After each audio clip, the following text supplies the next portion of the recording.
You are an epic personality with a lot of industry smarts. I've seen recently two documentaries from you. Watched one this morning and watched one 2 nights ago. The one I loved was the one on Poinsettia Park. I mean, they were both Ah, good, but okay. and it was just fun to see it. And that's what's great about our city, isn't it? There's all these little cultural conclaves that sometimes people don't know about. No idea. No idea all the stuff that really goes on. Yeah. Yeah. I mean that's where you really are a legendary filmmaker and producer in a sense because you deliver knowledge. It's not just about entertainment, but it's about respect and knowledge for the world around us. Fantastic job on that. So we're going to talk a little bit Thank about you. that if you're okay with Thank it. you. No, that's fine. That's fine. And you're going to give us all the latest because I know you're a man about town. 75 and as my oldest daughter, who's 61 or 62, she says, Dad, you're still part of the FBI. And that FBI means fat, black, and incredible. So I'm trying, I try and live up to that, Yeah. The incredible part's true. All right, The so ready to first. do a show? Yes, sir. All Yes, right. sir. Everyone can thank me now because we brought in producer Kakai Ampa, who's worked with everyone from, well, Spielberg to Clint Eastwood, master of all things speed and time, and actually the brain trust behind a couple of very interesting documentaries, which I just saw. I just saw one of your documentaries this morning on Poinsettia Park, Okay. which may have had, well, it's actually to show it. First of all, welcome, buddy. It's good to see you again. Good to see you. Good to be with you as well. I'm I'm embarrassed. My mother would be embarrassed. I should get my hello out before I start listing off your list of credits and accolades. But I was looking at your documentary this morning, Okay. and it has a very interesting outlook on a very pivotal place in Los Angeles, Poinsettia Park, a place of like all kinds of art and exchange and athletics. Everything kind of went on there. And it may also be known, for by me at least, as having the single greatest Sidney Poitier impression in any documentary. Glenn Turman. Yeah. Yeah. Yeah. Well, at 7 or 8 years old, he performed with Sydney on Broadway. Yeah. There's a A photo. Rais- There's a yeah, photo. yeah. A Raisin in the Sun. Yeah. Yeah. And he basically he leads in with the greatest Sidney impression I've seen. I mean, it sounds just like him, and then ends with Sidney threatening to kick both their asses at tennis, and it has to be put in print in Variety or something. You can tell the story, but Yeah. Yeah. Art Evans, who is was a mentor of mine, and he just passed this last year. yeah, he's done this show. Oh, has he? Okay. Yeah. I met Art on the film Lead Belly, directed by Gordon Parks in 1974 in Austin, Mm. Texas. Mr. Parks would allow me to come with his real nephew and I to come and watch him make films so we could learn the business. And Art was one of the co stars of the movie. He played Blind Lemon Jefferson. Anyway, we developed a friendship. But anyway, Art Evans and Glenn have been partners for years. And they were not good tennis players. But because Glenn had a relationship with Sydney from their time of working together and whatever, they challenged Sydney to a tennis match. And he said, I will not play either of you. He said, but I'll play both of you together, is what he told them. And he played both of them and whipped their butts. But the bet was if whoever lost had to take a ad out in the trades, be it Variety or Hollywood Report or whatever, saying that Sidney Poitier kicked our asses. And they lost and they put the ad in the paper. And Think yeah, about that for a moment. There's a lot at stake with that. Uh, but it's good. It's good press for everybody in a way. But there's a lot at stake if you're being told you got to be the one responsible to print that you got your ass kicked. But even if you're not good, right, Kakai, yeah. you still want to go up against Sydney. You still want to do it. I don't even play tennis, but I would probably challenge him if I saw him at the park. Well, I played Sydney. Did you? Well, I played him in doubles. Played him in And doubles. who was your And partner? my partner was a guy named Ty Douglas, who is now deceased. Ty Douglas was a musician from Detroit, Hmm. and we beat him and his partner. We were better tennis players. But in the second set, So I had played a bunch of sets already, and I was a lot thinner than I am now, but I still wasn't thin. But anyway, Sydney, you get this chance to play with Sydney. I had not worked with him, and so that's what you want to do. So we beat him, and he was mad. He and his I partner were bet. mad. And he said, let's run it back. Let's play it back. And we said, okay. So I'm going for a regular shot, and my Achilles popped. Oh, So now it's worse than taking out an ad. It's worse than yeah, taking out an ad. And I didn't know it. And I had a job to start on Monday. This was on a Friday. And I just, bathed it and da da da da da. And I went to my job. And by the end of the day on that job, my ankle was about 4 times its regular size. And I finally went to the doctor and he said, no, you torn your Achilles. So that's my Sidney Poitier story on the tennis court. on the other hand, though, my Yeah. friend, to be able Yeah. to tell everyone who asks what happened to your ankle that you popped Or it my playing Sidney Achilles Poitier. tennis was in It's- the 40. Exactly. It's been said a few times. Yes, do it's you been know said. how many jobs that probably led to? And somebody, those kind of stories are so But I good. later did a film with him. I did a film, wasn't a great film, was Ghost Dad. But we worked together and we were really friends since that point. And Mm. his daughter, one of his daughters was my assistant on Five Heartbeats, on a Yeah. number of other projects. Yeah, after that. Art Evans for my generation was known for like Die Hard 2, Yeah. Trespass, directed by Walter Hill, who I just saw at a funeral, by the way. Okay.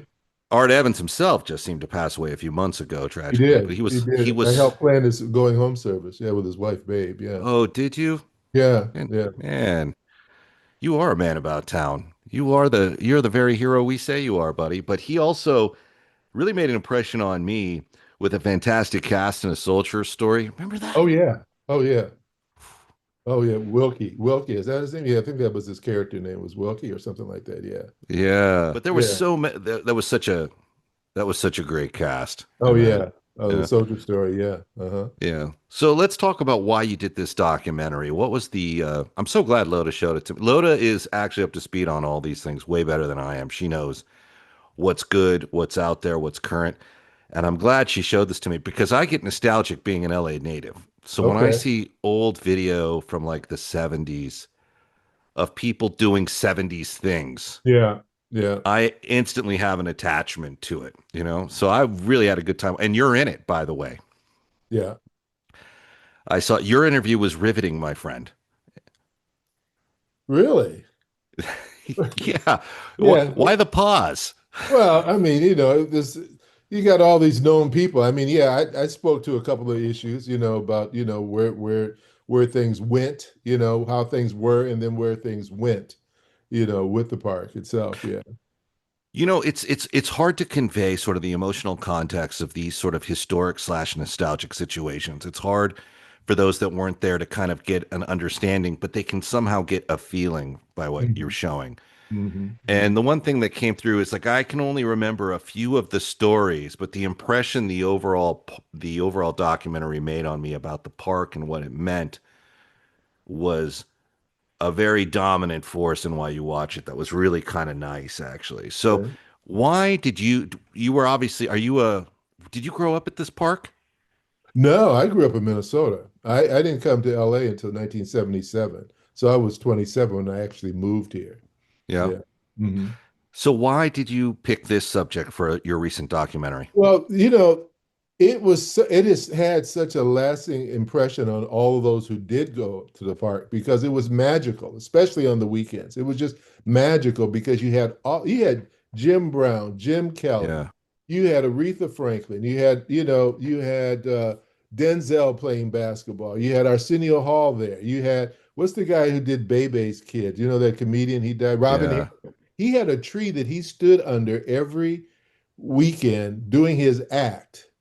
And he's in the scene with the three guys in Do the Right Thing where they're sitting on the corner Yeah. commentating. Yeah.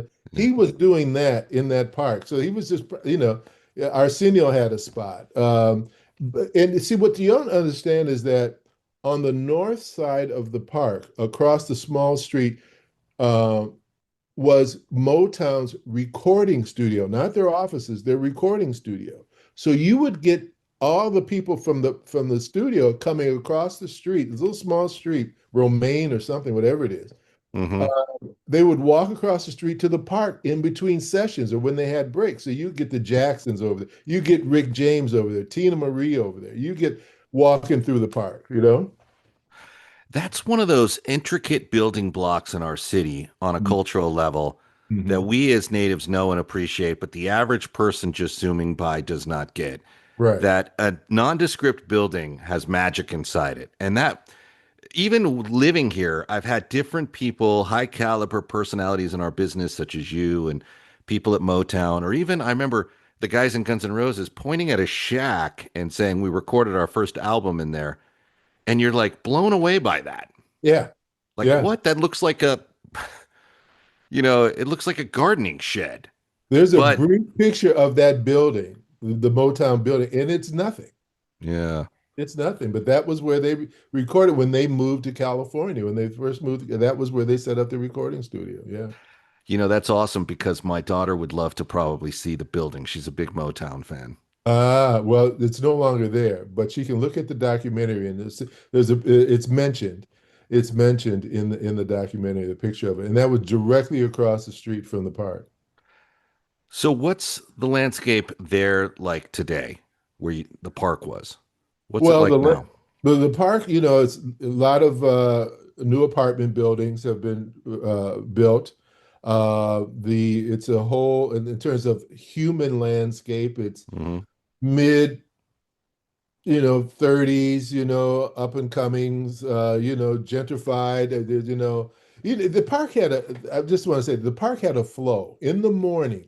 It Yeah, was like the older, and I will say because it's still a very heavily Jewish community, but it was a lot of retired Jewish people who had been agents or who had been in casting or whatever, who came out and played tennis in the morning. And then as the day went on, another group, the African Americans, who were trying to make it in the business, started to come out in the afternoon and in the evening. So it had its own little flow every day. And right now, it's pretty much, a lot of the people, because across the street is the lot with the studio itself, right. the That's where my back old end. office was. Yeah. Okay, it's the back end of that.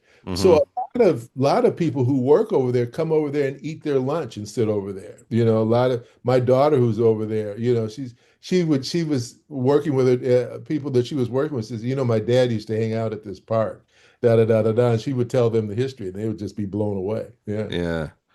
Yeah, that's my old office. I was right next to Frank Darabont, your guy There from you go. Shawshank Redemption. There you We go. were neighbors, and Okay. I think the Showtime building is where our office was.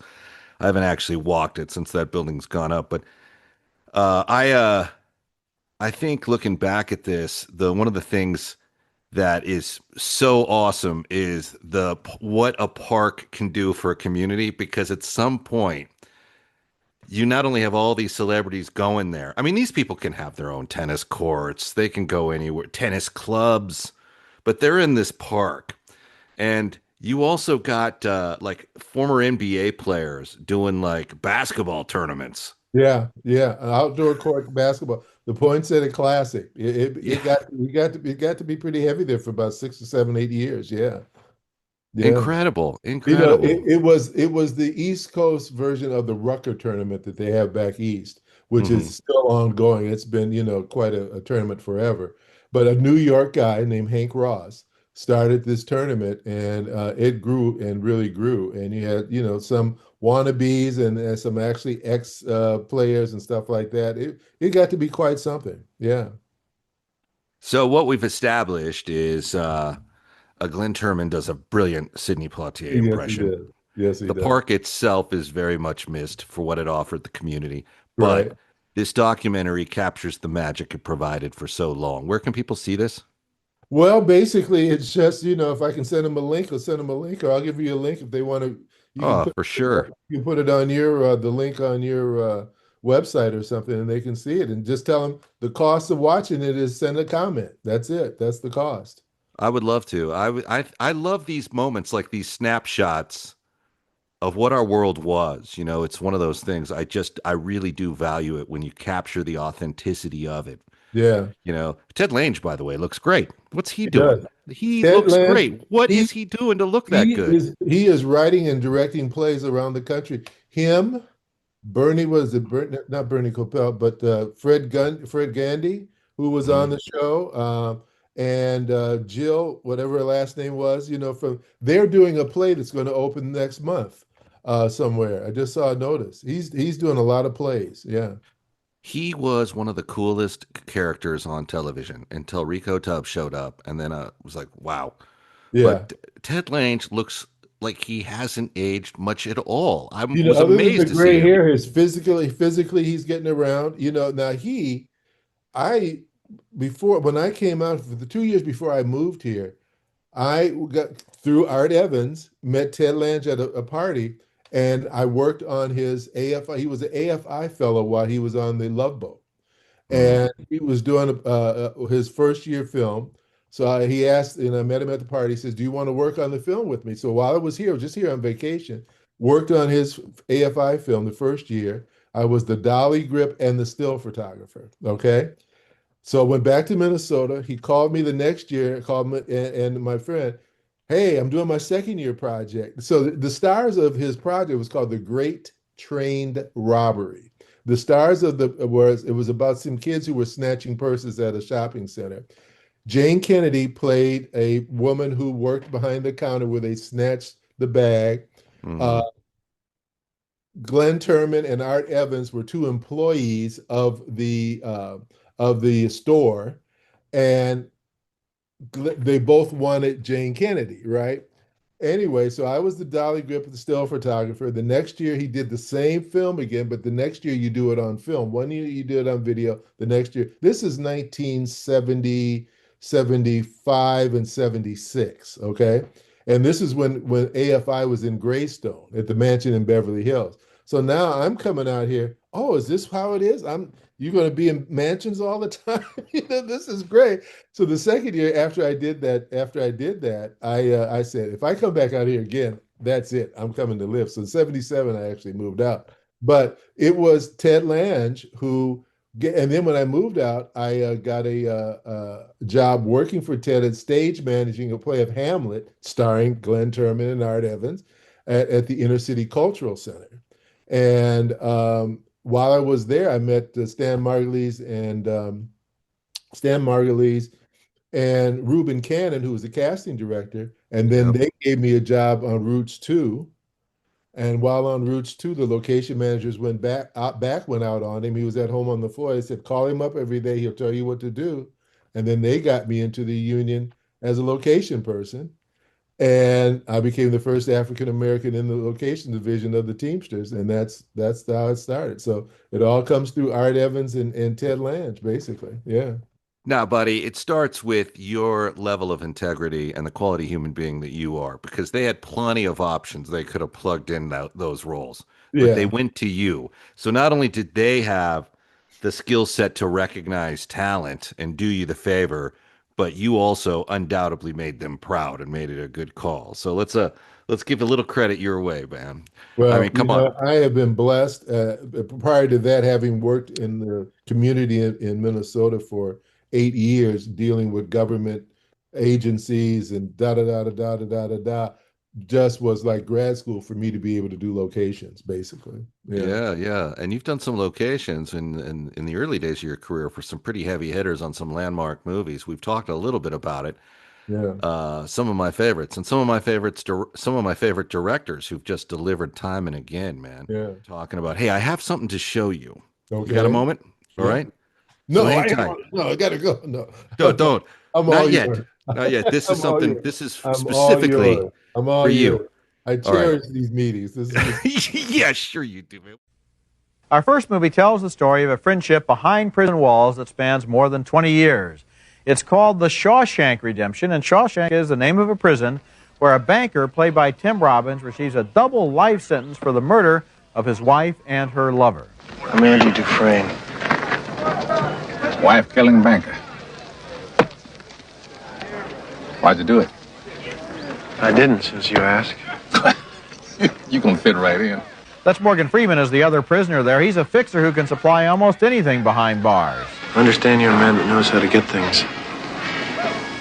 Yeah, I'm known to locate certain things from time to time. He can supply anything that is except hope. Oddly enough, that's the one thing Robbins seems to have enough of. You need it so you don't forget. Forget. Forget that there are places in the world that aren't made out of stone, that there's something inside that they can't get to, that they can't touch. One of the underlying themes of the movie is institutionalization, the process by which prisoners become so dependent on prison routine that life in the real world becomes a mirage or a threat. I guess it comes down to a simple choice, really. Get busy living, or get busy dying. The Shawshank Redemption was based on a story by Stephen King, but it's not a horror story unless, of course, you define horror as spending life in prison for a crime you claim you didn't commit.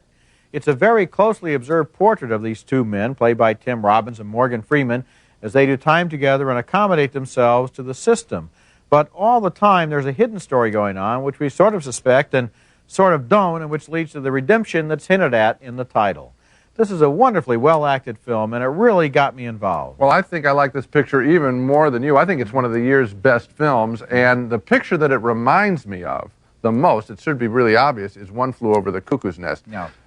This is a picture that this is a prison picture to the extent that that's a hospital picture. They're both the same thing. People caught up in the system, people dealing with mental imprisonment, physical imprisonment, how to get released from both. The look of this picture is magnificent. The span of years is great. The relationship between these two characters, everything works. It's a first directing job by a guy, I think I can pronounce his name, Frank Darabont. And he does a really good job here. Well, I agree with you. I think it's an interesting film and a very moving film. And the neat thing is, it's very rare that we see a friendship that develops slowly over decades. I love that. Until at the end, when we get to the payoff of the film, we understand exactly what has happened. And that ending in a more trivial film might have seemed more like a formula, but in this film, it really seems like an emotional payoff. You think you've seen, again, the notion that it's a prison picture, that might turn some people off. That isn't what this film is all about. That's just the location. And good writing all the way through. It's about courage, it's about heart and friendship. I think it's a wonderful picture. Well, I'm in complete agreement. What did you think looking at that? Well, it was a big part of my life. I just looking at the scenes. I spent 151 days in one hotel room in Mansfield, Ohio that summer. Yeah. You work on projects like, for instance, I talked about Bushwhacked. When we worked on Bushwhacked, we said, I don't know what this is going to do. But when then later on you read the Shawshank Redemption script and you say, I just want to hold my end up. I just want to hold my end up. You've got Roger Deakins for the DP. You've got brilliant. You've got these two actors who are known. They've been around. They're known, and you just want to make sure that you hold your end up. For me, and my department, I was a production supervisor and location manager. The two hardest locations we had to find was the tree and the grocery store. And I'll send you something. There's a picture of us on a scout for the tree with Frank and I standing face to face, Roger in the background and our producer in the background. And Frank is asking me, did you find it? Have you found the tree? This went on just about the whole time, and we probably found it maybe 2 or 3 weeks before we shot. And I said, Frank, we're looking, we're going to find it. This is that conversation. He and I, on the 30th anniversary last year, reenacted that picture of us standing face to face with each other. I'll send you both of those pictures. And then we had another picture of us laughing together at the end. But we did find the tree, and we wound up one day when I was, my assistant and I were going for a meeting, and we left our office. And we went a route we hadn't gone before, and the store wound up being 2 blocks from our office all this time. And we had looked at little towns all over the place and couldn't find the store. And 2 blocks from our office was the store. that they go to when they get out of prison. He and what's the other character that go to the store and work. So it's how it works. It's how it happens. It's so good to see these guys given the respect this film deserves. As I said, Darabont was my neighbor on the lot. His office was Right. right next to mine, but I was unaware, very friendly guy. I was unaware this was his first movie he directed. First feature film. I think he had done some shorts or something like that before, but yeah. But I mean, Wow. and the whole thing about him, because that Rob Reiner's company produced the Castle Rock, and Rob wanted to direct it, and they said no, and he fought and held on to it, and then they had other suggestions for people, in terms of roles and stuff like that, but he held his own and he kept it, and he was it was great. And I could go to dailies. I went to dailies once, and it was the dailies of the scene where he goes into the warden's he goes into the office and he puts the record on on, and I saw those dailies and it was so beautiful. I said, I don't want to see any more dailies. I just want to see the movie. That's all I want to do, is I want to see the movie. And it was Deakins is just a genius.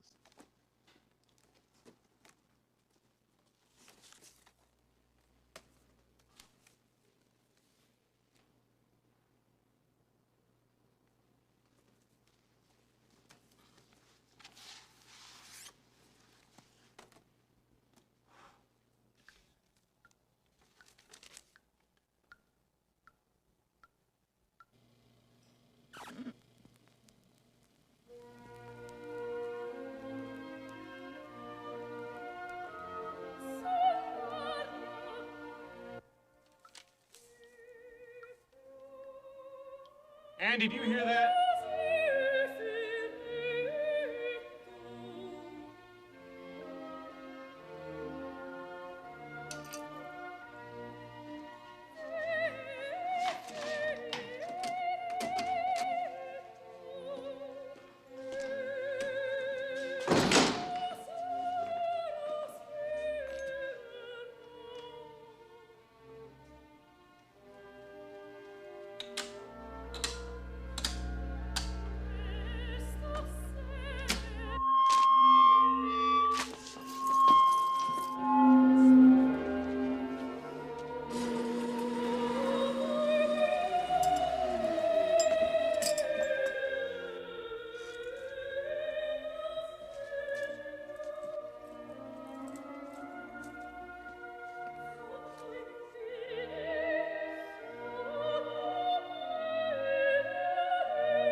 I have no idea to this day what those two Italian ladies were singing about.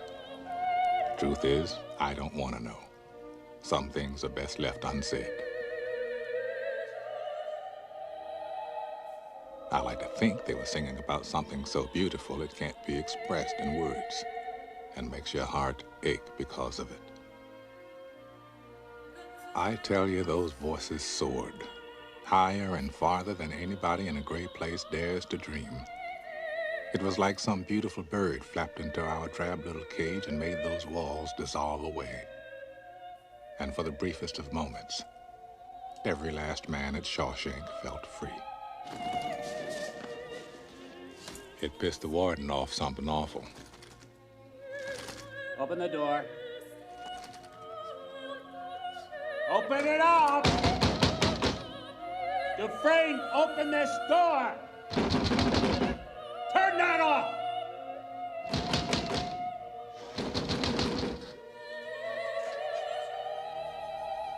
I am warning you, Dufresne, turn that off!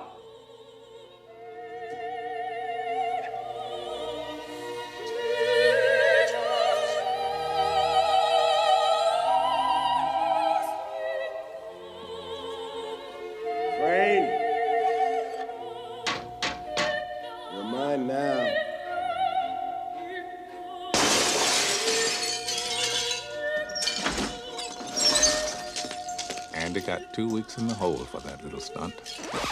On your feet.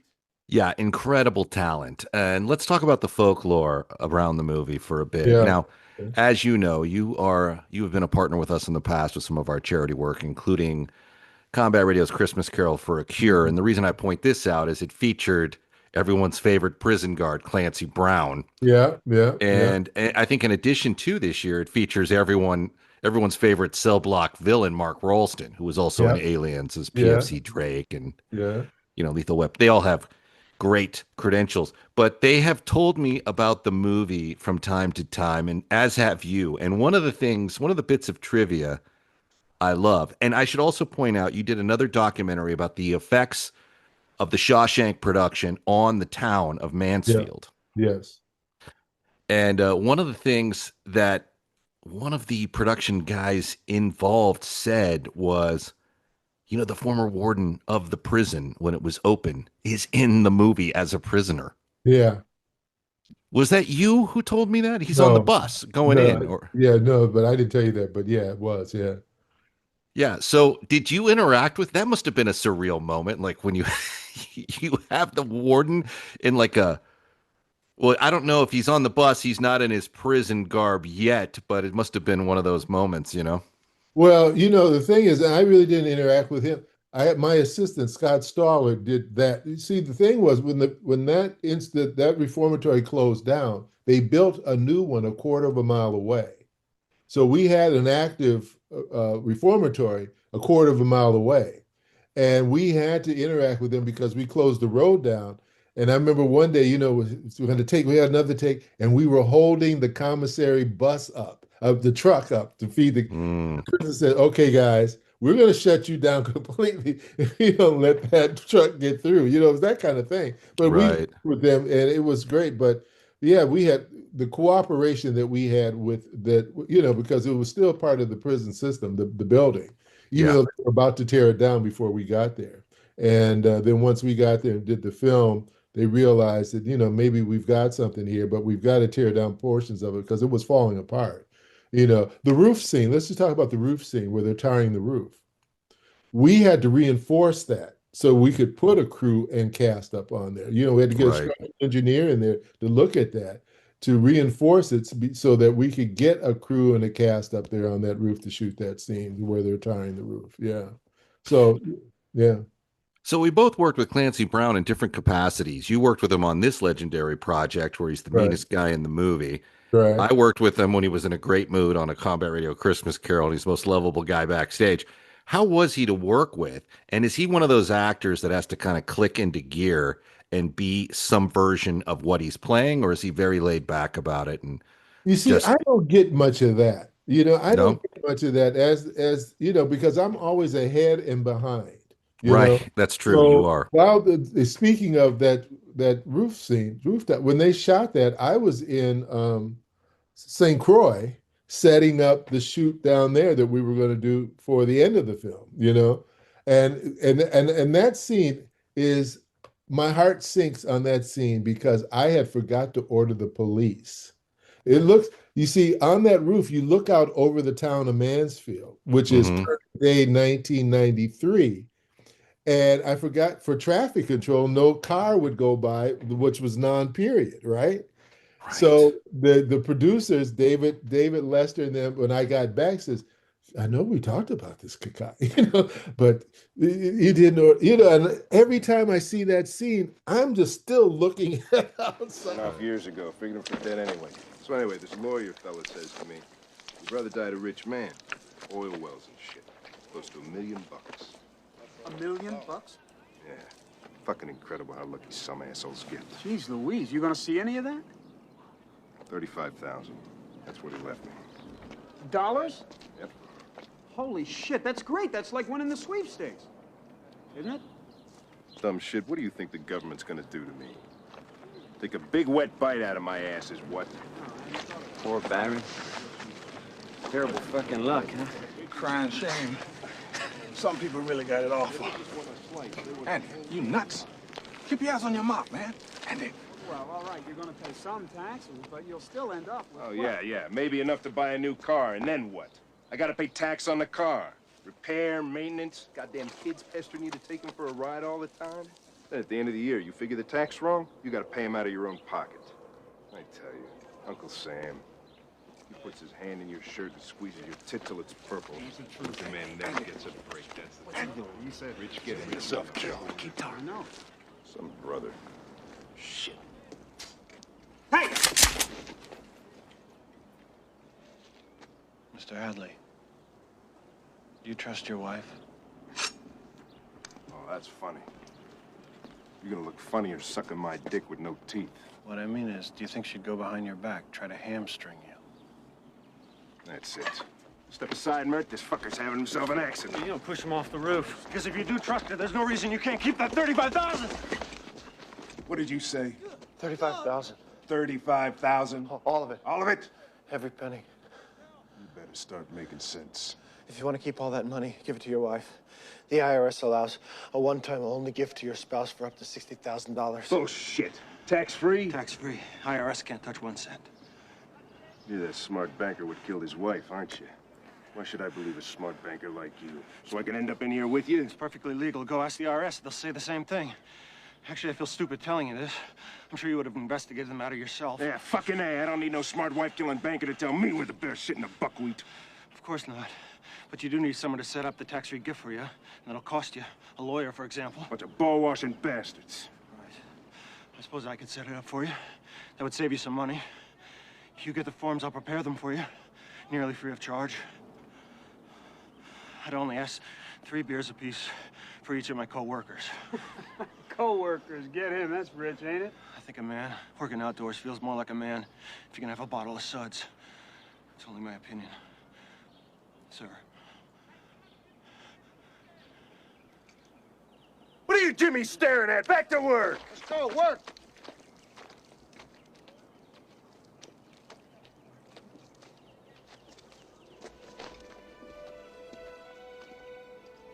And that's how it came to pass, that on the second to last day of the job, the convict crew that tarred the plate factory roof in the spring of '49 wound up sitting in a row at 10 o'clock in the morning, drinking icy cold Bohemia-style beer, courtesy of the hardest screw that ever walked a turn at Shawshank State Prison. Drink up while it's cold, ladies. The colossal prick even managed to sound magnanimous. We sat and drank with the sun on our shoulders and felt like free men. Hell, we could have been tarring the roof of one of our own houses. We were the lords of all creation. As for Andy, he spent that break hunkered in the shade, a strange little smile on his face. So there's certain scenes you know where you were or you weren't when a scene was shot. And that's when I look at that scene and what I think about it. So how did I F up on this particular location, Yeah. Yeah, nobody notices it, but they will now. Thank you. Yeah, right. Well, it's a trivia. It's a point of trivia, Yeah. Didn't you tell me once when we were having a conversation prior to this that the end in St. Croix was a studio note? What was it you that said that the script originally, the story doesn't end there. It ends with him getting on the bus. But somebody on the studio side, or maybe the Castle Rock side. Maybe. It didn't get to me because the beach was in what I had. Finding the beach was always in for me. It's interesting because I was on the feature development side at Warner Brothers, so I witnessed a lot of cannibalizing of great scripts where they got kind of needled down to nothing, right? To put it politely. But it was that resonated with me because I said, there it is. There's one of the moments where a studio executive can make a contribution that actually improves the film. That's the one Smithsonian level, element we can point to where, hey, your job actually is justified today. Yeah. Rarity. So looking back on this to watch these guys look at this movie and clearly they loved it. Yeah. I mean, I agree. It may have been the best film that year. So that's what Siskel said. And now, I have a hard time from memory remembering what it might have been up against if you want to put some faux competition in place, but man, it was great. It was up against Forrest Gump, maybe? Yeah, that Warner Brothers passed on that. But I honestly tell you, I got to tell you, this is before I got to Warner Brothers. When I read that script, because we'd go in the story department, Mm-hmm. I read Forrest Gump and go, could be interesting, but not the movie you would expect Zemeckis to get out of it. And that's the magic of the filmmakers. But I have to say, man, it is to this day one of the best films ever made. And to some people, it is the only film ever made. I got a friend, director Michael Lang, who watches it once a week. Are you serious? I am dead serious. Director of Criminal Minds, Bones. He watches it. It is to him the finest movie ever made. Wow. Wow. And it's number one on IMDb. It has been for the last 15 years of the top 250 of all time. It's number one. Now, it's not on the AFI list. It's not on the, but on the IMDb list, it's number one for the last 15 years of the top 250 of all time. Yeah. Good work, my friend. Okay, I got something else. Are you ready? All right. So I shut my eyes again? Yeah, shut your eyes again, would you? Okay. That wasn't too bad. That was fine. Okay. All right, hang on. Here we go. Color Purple is nothing less than a revelation from director Steven Spielberg. True, he's given us memorable films with great emotion before, specifically E.T., of course, and my personal favorite, Close Encounters of the Third Kind. But both of those films involved encounters with aliens from outer space. In The Color Purple, an adaptation of Alice Walker's prize-winning black feminist novel, Spielberg deals only with people on this planet, mostly blacks growing up in Georgia from 1909 to 1943. And he is just as brilliant at reaching our hearts. And that's a big compliment when you're comparing it to films like E.T. and Close Encounters. To be very blunt about it, this is one of the best movies of the year, helping to save a very disappointing holiday season. The Color Purple, the book, is about two sisters, but the film focuses mostly on just one, Celie, played by comic actress Whoopi Goldberg in a brilliant movie debut. She's a put-upon girl, sexually abused by her father, sold in marriage to a brute who won't even let her read the letters that her dear long-lost sister is sending her. Danny Glover, the kindly worker from Places in the Heart, plays the cruel husband. Morning, Mr. Huntley. Mr. Johnson? I brought you some fresh baked cookies made in my stove. Well, thank you. Now, You can bring the plate back tomorrow.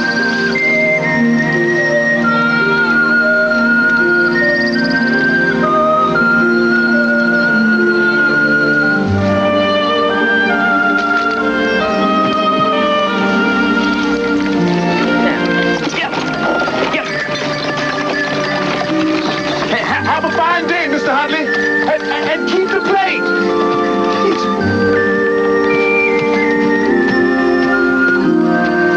Anything come for me? He'll never let her see it if it did. One of her husband's other bad habits is he's really much more in love with a juke joint floozy named Suge Avery. Here's her arrival at Celie's home. It devastates her. Hey, Celie! Get here!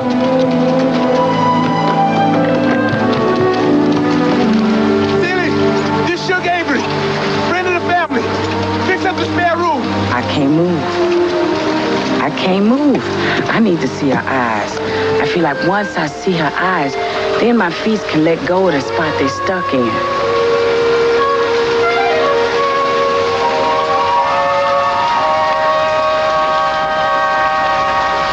You sure is ugly.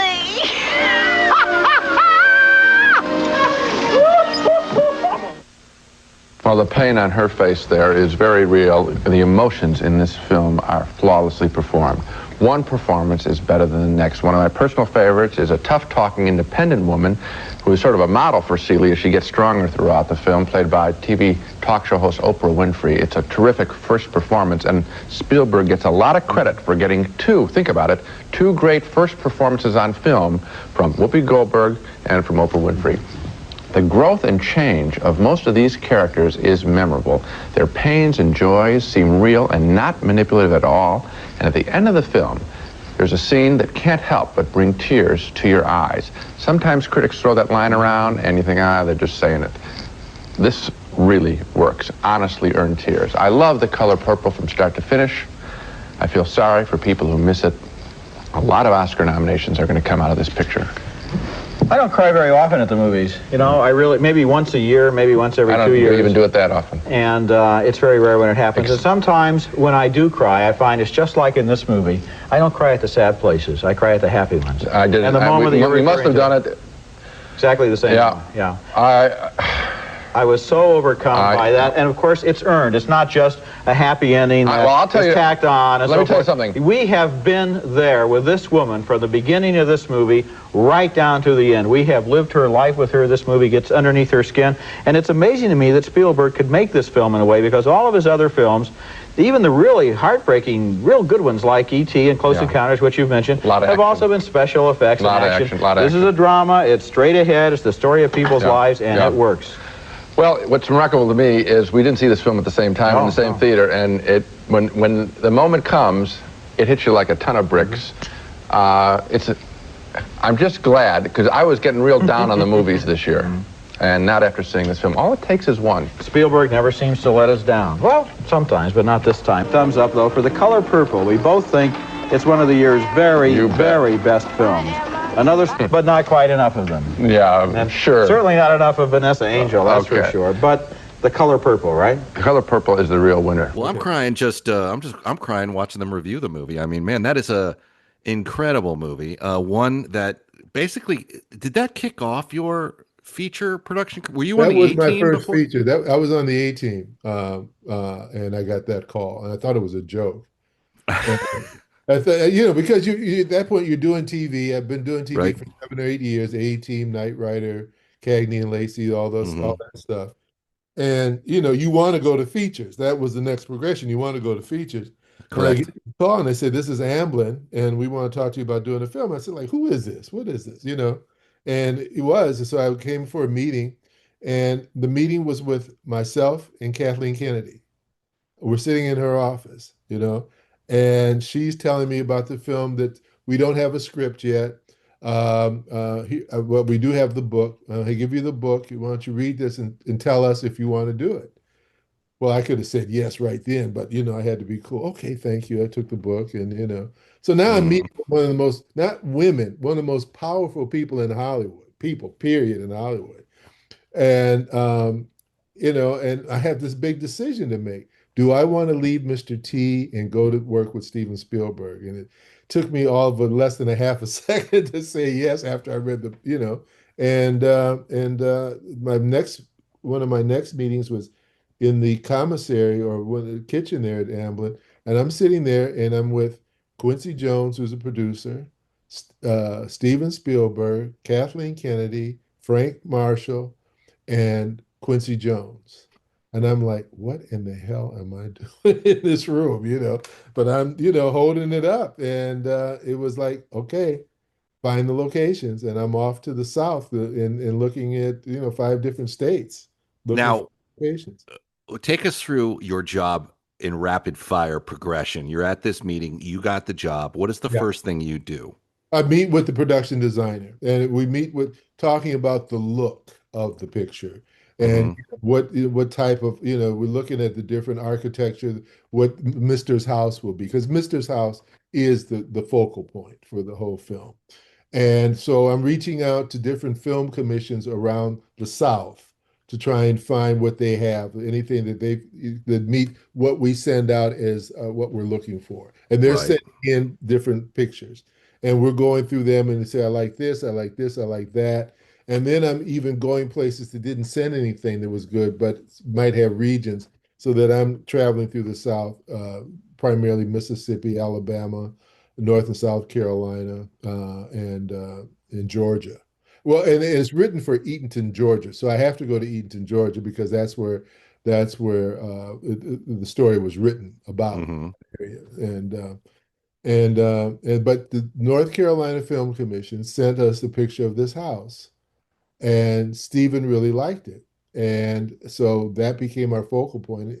And it's a place called, it's based in a place outside, about 40 minutes east of Charlotte.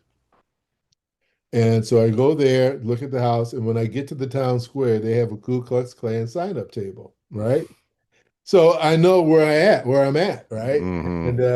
but I don't go there. Can't say what I'm doing. Of course, the film commission knows. And I go and I look at the property and we decide this is where we're going to film. Well, the Ku Klux Klan sign-up table leaves after a while, and they figure out what's going on. And so then we look for all the other locations around there, but it's on like a, I don't know what it, 500-acre parcel of land. And so the house sits up there and the porch where the mailman comes and all that, we built that on. That was Stephen's idea. Why don't I turn the back of the house into what we use as the front of the house and build this wraparound porch on here? And this is what, Smart. yeah. And because we actually see the real front of the house in other scenes where the Shug comes in this beautiful car with her new boyfriend and they come to visit, and it has the little columns on the front, the little colonial-like columns. And I actually said to Steve, I said, do you really want to show this side of the house? And he said, you know what? This is like a poor man's Tara, is what he said to me. I said, okay. And then we see the other side in a couple of scenes of the car pulling up and pulling away, which is actually the real front of the house. But what we did is we buried all the electrical lines and ran them underground, put in air conditioning. There's a shed in the front of the house, which really hides the air conditioning unit that we put inside the house for the air conditioning. And then because it had that incline in the back where we put the porch, we could build the other outhouses where Harpo had his house and where he had the juke joint on the pond and all of that. And then some of the locals, while I was there, because they opened the filming at the studio at Warner Brothers, I mean at the Universal. They did all the interiors of the juke joint before they came to North Carolina. And that was because Stephen's wife at the time, Amy, was having their first child, Max. And so they stayed there for the child to be born while they started the film. And we were there. I was there with Danny Andreyko, the greensman, who was putting in the flowers and putting in the tobacco and all that stuff, and the carpenters and stuff, and everybody was working. Um, One of the locals told me about this black congregation about 20 miles from there that was tearing down this church. And they were going to build a brick church, and you might want to go and look at it. So I went up there and bought the church and got these house movers to bring the church, and that's how the church got down there. And so then they could just put the foundation down there. Saved a lot of money because that church was it saved a lot of money and a lot of time. So that so all these things just kind of come together, and so but that was my first feature. Yeah, that was my first feature. And on the last day, right, the moment they wrap, mission Yeah, accomplished. What were you yeah. thinking? It was the big sigh of relief, and Stephen saying, "Great job." Ta-da! Yeah, That and he's yeah, right. He yeah, it was was good. right. Yeah. And you'd work with him again, I think. I worked with him. Debbie Allen produced the thing with him called um, Was it Amistad that you did? Amistad, and so I worked with him there, and we shot all over New England, and then we went to Puerto Rico for the final scenes. That was supposed Puerto Rico for Cuba. Hmm. Yeah, Now, when you were on a tech scout with Frank, or you did it with Spielberg, later Clint Eastwood, yeah. what are some of the questions these directors want answered looking at a location? Who else has shot there? What other shows have shot there? Hopefully you can say no one, but you say, yeah, it's been shot, but not Mm, necessarily in the areas we're in and not what, the art department is planning to do. And you get, of course, the designers there. So it's not gonna look anything like that, whatever. They'll ask you, and a lot of times, on the scouts are really conversations about other projects and other things, until you get to the location. And then of course you're talking about the location. But yeah, but that's primarily, what other stuff has been shot there. Can we do this? Can we do that? And hopefully you've got all the people at the location at the scout who can answer those questions directly. Can we shut this down? Can we do this and do that or the other? Yeah. mm. Fantastic. What is your favorite shot from any movie in terms of a location you picked that made the screen? One of mine in Shawshank is when Red gets off the back of that truck Yeah. and you see that vista of that farmland. You know, I think that's one of the most beautiful shots, one of the most beautiful shots that, and the tree, because the road to the tree actually comes up on the high side of that tree. And when we got there, Frank and Roger said, let's go down and see how it is from coming up from the bottom, to really give it that bigger push. So we just went, climbed over into the field, went down, and there's that little brook and all that stuff that he goes through. And then boom, it just makes that tree look that most massive. I think that shot, that revealing of that tree is probably, which no longer exists. But that tree, I've got a piece of that tree here. Do you? Yeah, they cut out a piece of it and wrote a little thank you, da da da da da, and attached a copy of that little rock hammer on it. Did you get? Yeah, I want to see that. Did you get a key to the city from Mansfield for doing the movie? No, but I was pretty popular around there at that point. Yeah, man, you're the de facto mayor of Yeah, Mansfield, Ohio. yeah, and I'm still involved with them, as you see. I'm still involved with it. Well, I like the documentary you did that kind of highlighted how the town is built or evolved around the production itself, which, it's amazing looking back what took people so long to get to that point to embrace locations. Because when we were young, you'd build it up, tear it down. Now that you build it up with the idea that it's going to stay there as some sort of marketing tourist move. Like I was looking at Poltergeist and somebody was playing a documentary about how all the neighbors complained that they were lights and effects all around the clock. And I said, today they'd probably just build that street in front of some hillside someplace and just leave it up when they were done as part of a tour. Yeah. Yeah. But it is kind of interesting to see how, things progress. But the town itself, they've got this, as you pointed out in your documentary, like this race called like what is it? The Mansfield Hustle or something? Shawshank Hustle, yeah. Yeah. 4.7-mile race. Yeah. Yeah, people dress up as prison guards and chase people dressed as prisoners, and there's like a mayor or a prison warden MC, which by the way, that was Bob Gunton, brilliant. Oh yeah. So detestable in the movie, but my understanding he was great to work with. My buddy Jeff Astroff used him on Trial and Error.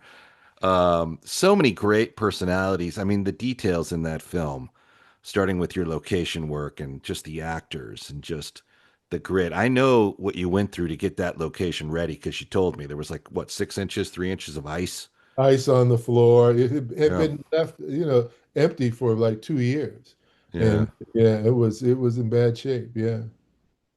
Well, the heroics, the unforeseen. In that documentary, you can see us on our initial scout. There's some footage. Yeah, I saw it. Walking on the initial scout. It says tech scout, which is wrong.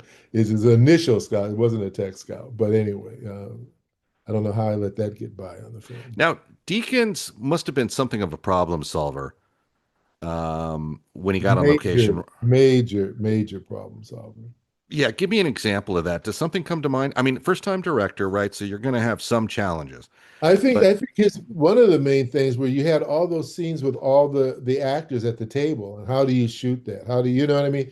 He could help Frank with the process of getting that what I call that choreography of getting this master with the 4 or 5 on this side or da da da da da whatever, that kind of stuff, to speed that along, because that could get you could get bogged down in something like shooting that and getting the coverage. Yeah.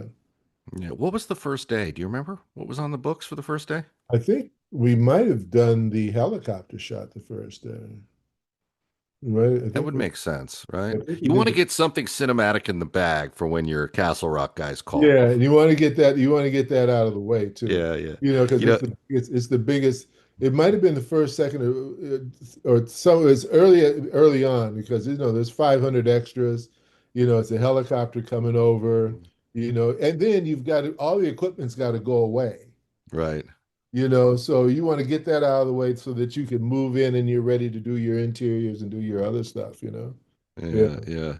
It's funny. I was with another director and we were talking about how the studio never calls and says, hey, did you get that beautiful sunset we talked about that we read on the script?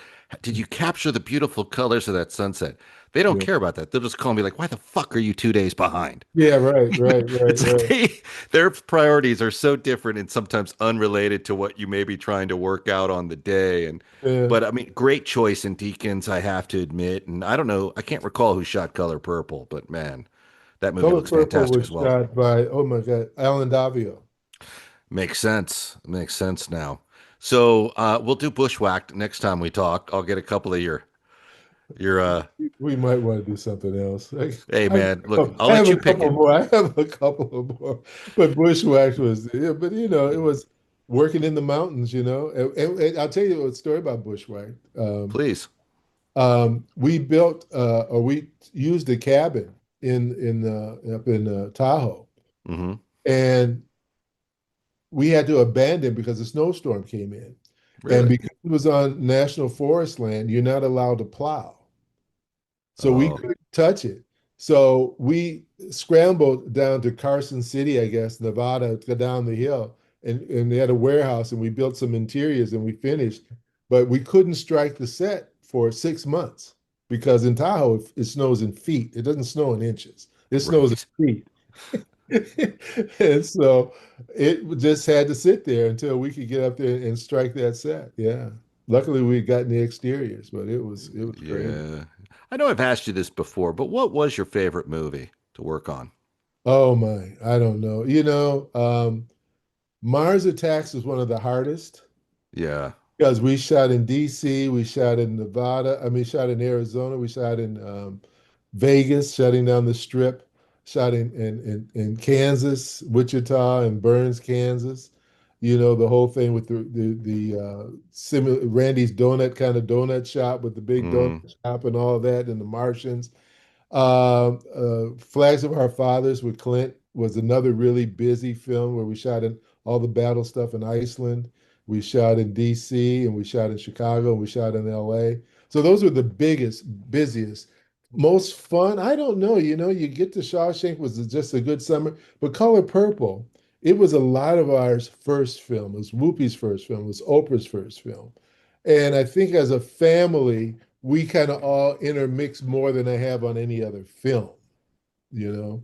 And it was a hot summer in the South, just like it was a hot summer in Mansfield, Ohio.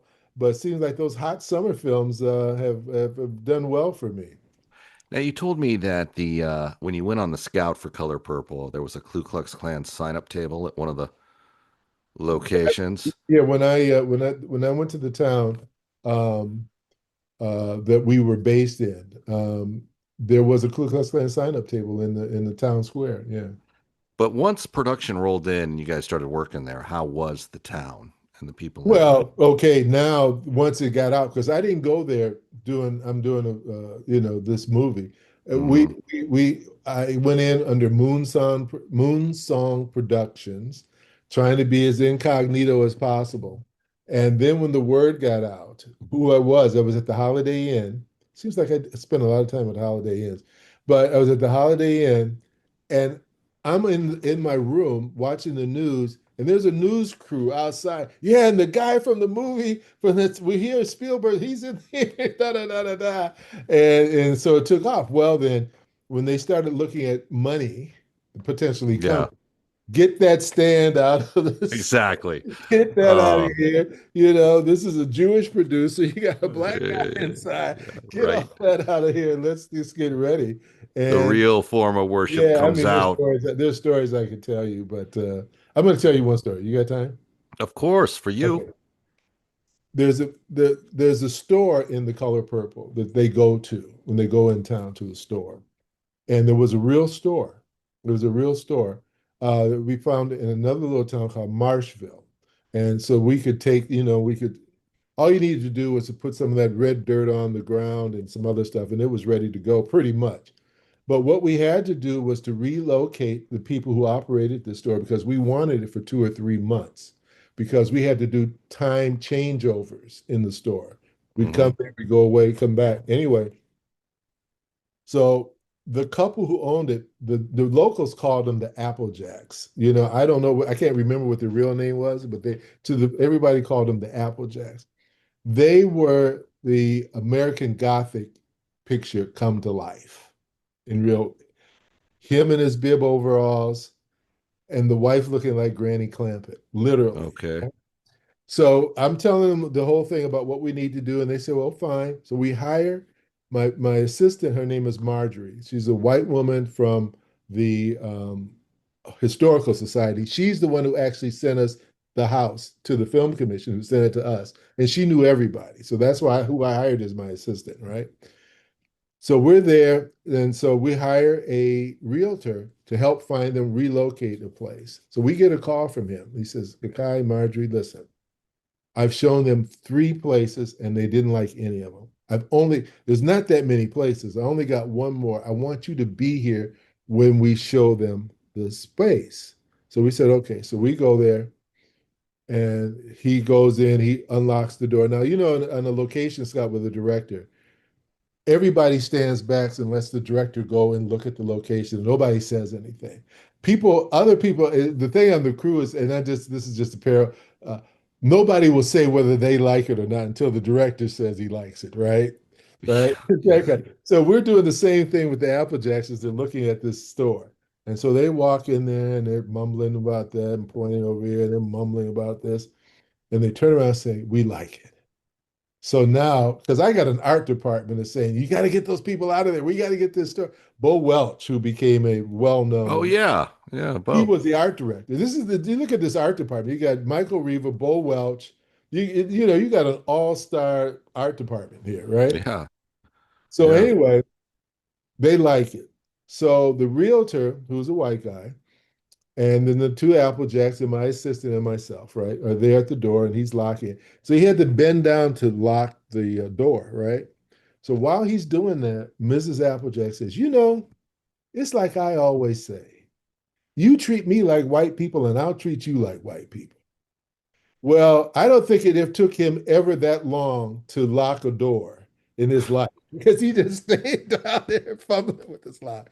My sister Marjorie looks at me and just rolls her eyes. And I look at Mrs. Applejack and I say, whatever her name is, "I'm just happy that you're happy." I wasn't going to use this for any teaching moment. I wanted them out. I wanted the art department in. But she has said that so often that it was just something that they say when they're happy. But it points to the whole point of there's the way to treat certain people and another way to treat other people. Right. It was that kind of stuff, but that was one of the memorable.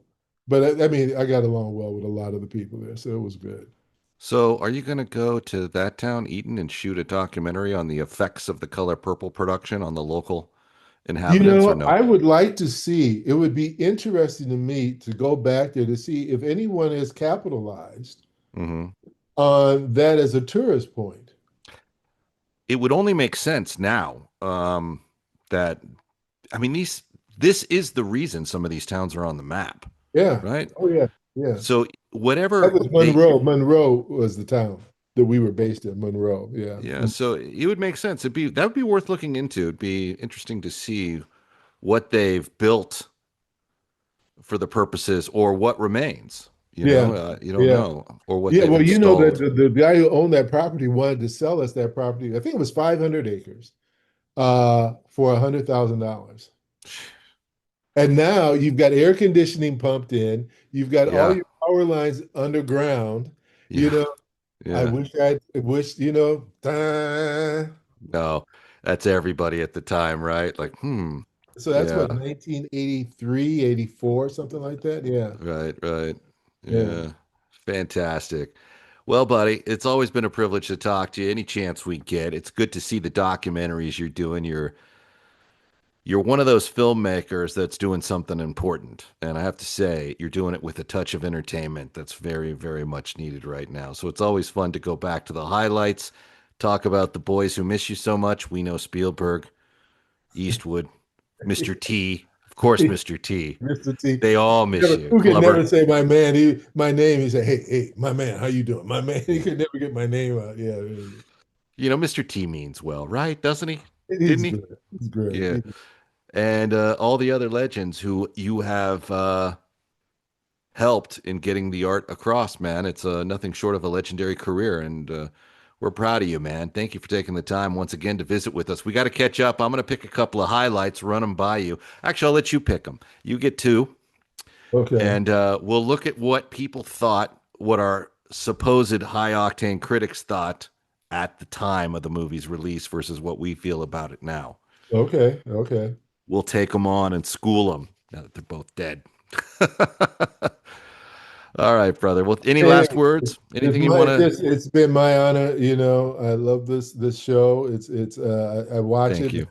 you. You get so much, and you know, you amaze me at how knowledgeable that you are on the different guests that you have in the different shows, and in your memory. You know, mine is like, you know, I'm always thinking, you know, do I need more ginkgo biloba or something so to get this stuff out? But you've got a lot of stuff up there going on. It's that's a very nice compliment. Thank you. My wife would say it's confused chaos, but she's very patient. I appreciate the way you wrap it up, so you make me feel good about myself. Brother, it's been a privilege. I'm looking forward to seeing you again, man. Keep up the good work. Will do. Thank you very much. NMOSD is a disease that can blind you, paralyze you, or kill you. But the good news is doctors seem to think they're very close to a cure. They also seem to think that a cure for NMOSD will be a cure for cancer. So that's a 2-for-1 that I can't ignore, and if you're like me, you would donate today to the Gussie Jackson Foundation. My name is Chief Surgic, and I approve this message.